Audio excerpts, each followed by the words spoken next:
vivid word pictures. Time is 5 to 7 minutes.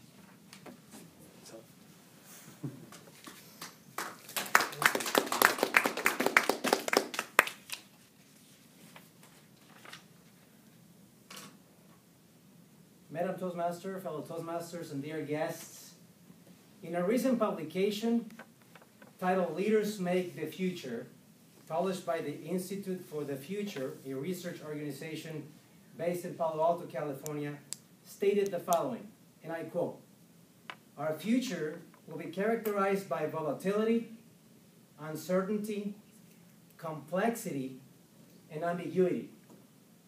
Think about this. The leadership skills that got leaders where they are today will not be the same skills that will make them successful in the future. In simple terms, what got you here will not get you there. Steve, think about that. Well, maybe in your case, you're coming back, so you're good. In this research of the future work skills by this institution, how to be competitive in the future, can you guess what stood out? An increasingly bigger need to communicate and engage people effectively. Throughout all the skills, that's what really stood out. How to effectively communicate and engage people effectively. Not just talk, but communicate. Not just communicate and talk at them, but engage them. So that you can actually take action, build things, collaborate, listen to each other. Think about this. So today, I'd like for us to explore 3 different scenarios of the future workplace for us. Number 1, multicultural organizations. Number 2, multimedia communications. And number 3, multi-project collaboration. Now, what do I mean by multicultural organizations? Think about this. Think about this group. Are we multicultural or what? So more and more organizations are becoming composed of multicultural teams, multicultural, in a way, different companies, different units within a company have different cultures. And the way teams are being formed, people have different backgrounds, different multi-generational, different nationalities, multi-languages. One day I was actually managing a project back in Mexico 8 years ago for a company called Ford Motor Company. And we were here managing a multinational, multi-million-dollar project. And my team, we were responsible for managing many of the aspects of the installation of equipment.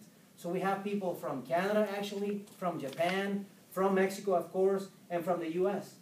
So can you imagine managing communications and coordinating people so we can understand what we're going to do that day?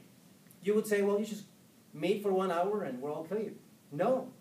It was a matter, 80% of my job was to communicate and make sure we were on the same page every day. One day, one of the 40 engineers came to my trailer. This is a construction site, right? He came and he wanted help. And he was from India. I didn't mention India. He was from India. So when he came, he was learning Spanish a little bit, and then he says, I need some help. I need support.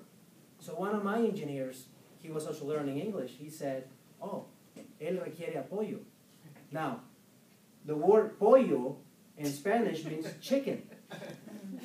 Okay? So when my engineer said that, Voyopali says, yeah, I can see him nodding. And he's like, yeah. And then he says, so would you require some, in Spanish, necesitas apoyo? He says, yeah, I haven't had lunch. I wouldn't mind staying for lunch. Like, what? Okay. So communication right there. We had to actually say, we actually had lunch already, sorry. We don't mean giving you chicken. You imagine, I need help. Oh, we'll give you some chicken. That was not the case. That's not what he meant.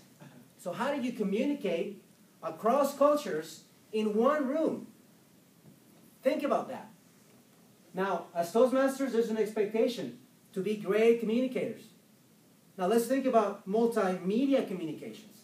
Today, we use the phone, we use the iPad, we use the iPhone, the iPod, the everything, right? We use gaming technology to communicate and even engage and have better relationships. Think about that. That's something I wasn't really aware of. Multimedia communications are going to be the future. If you're neglecting it, you're losing a very important skill. How to communicate and engage through different medias, different ways of communication. Some people actually, when I call them on the phone, they don't call me back. They actually email me back. And I'm like, what's going on with that? Different generations, different means of communication, different expectations. I would expect him to call me back. Actually, one of my marketing support ladies, 10 feet away, she would email me to ask me a question, and I'm right there. And I'm like, Geneva, yes. Oh, okay, thank you. And then she responds, so are you sure this is for tomorrow? And I mean, so I had to accept it and really adapt to that, right? Instead of making it fit my needs. So now, multi-project collaboration. Think about how we work now. In my typical day, the way I communicate is really through conference calls. Through talking to people one-on-one, one-to-many, with clients, with project teams across the world. Australia, Asia, China, Europe, or here in the US and Canada, different places. So for us to really communicate and understand each other is really a challenge. So becoming better multi-communicator is really an opportunity for us as Toastmasters. I really get excited. Now think about this. Why is this important to you? Because you don't want to get one of this one day. You don't want this. And you don't want this for your company. You don't want this for your people. What you want is this. And by the way, with some of this, a check. You want to be hired. You want to be wanted. And this is the way for you to be competitive and prepare for the future.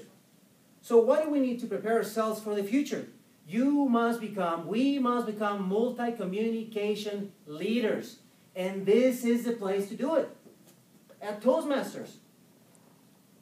What a wonderful place to be. I really like your idea, Steve. Visit the clubs where you are, because this is the way for you to develop yourself. As Toastmasters, we have an opportunity to become great communicators. Not just competent, but great. And level the expectation there.